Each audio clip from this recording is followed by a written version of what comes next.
j'ai connu Cheikh Anta Diop parce que j'étais professeur, j'étais chef de département à l'Institut universitaire de technologie qui est devenu maintenant Polytechnique.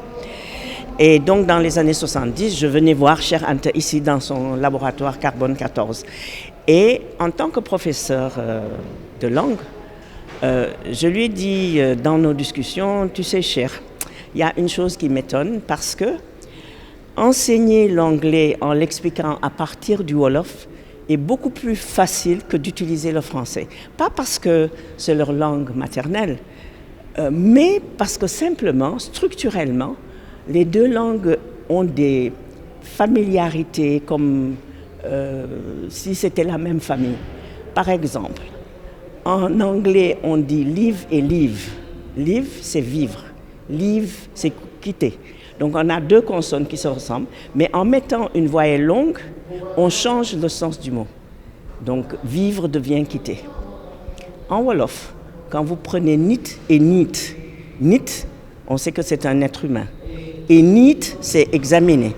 Donc en mettant entre deux consonnes une voyelle, au lieu d'utiliser une voyelle courte, on prend une voyelle longue, on change le sens du mot.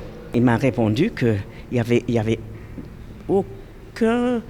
On ne devait même pas se poser de questions parce qu'il a rencontré un groupe au nord du Soudan, au troisième cataracte au sud de l'Égypte, un peuple qui s'appelle Kaukau.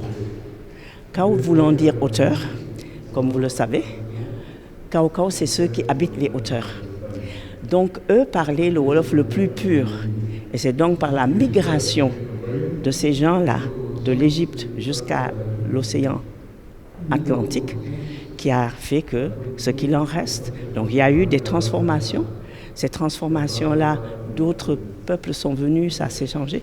Et c'est venu, donc les Wolofs se sont arrêtés aux rives de l'Atlantique. Je l'ai côtoyé, un homme humble.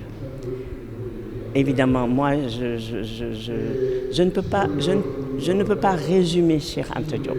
Il est irrésumable parce que quand on utilise le terme colosse, c'est même parfois au-delà de ça. Nous savons que c'est l'une des intelligences les plus brillantes du XXe siècle. Et il est difficile de dire Cheikh Anta Diop. Et c'est pour cette raison qu'il y a plusieurs rencontres qui en parlent, parce que c'est impossible. Alors Cheikh Anta Diop était un homme dans l'entièreté de ce qu'un être humain doit être. Il était curieux, intelligent, brillant, ouvert, généreux dans tous les sens du terme, généreux de son savoir, généreux de son temps, parce qu'effectivement, il était très pris, mais à chaque fois que j'avais une question, je l'appelais, est-ce que je peux venir? Il me dit oui, je venais. Donc je considère que, et puis il était très affable, très ouvert, très... il ouvrait les horizons. Il ne fait pas partie de ces gens-là qui ont une théorie et qui se mettent dans cette théorie. Il regarde toujours aussi pourquoi les gens disent quelque chose qui peut être le contraire de ce que lui dit, pour pouvoir mieux prouver et apporter les preuves de sa théorie à lui. Donc c'est plutôt un homme qui essaye de convaincre plutôt que de s'opposer, même par rapport à ceux qui disent des mensonges. Il essaye toujours d'être affable, d'être ce gentleman qu'il est. Et j'utilise le présent parce que pour moi, il est toujours là.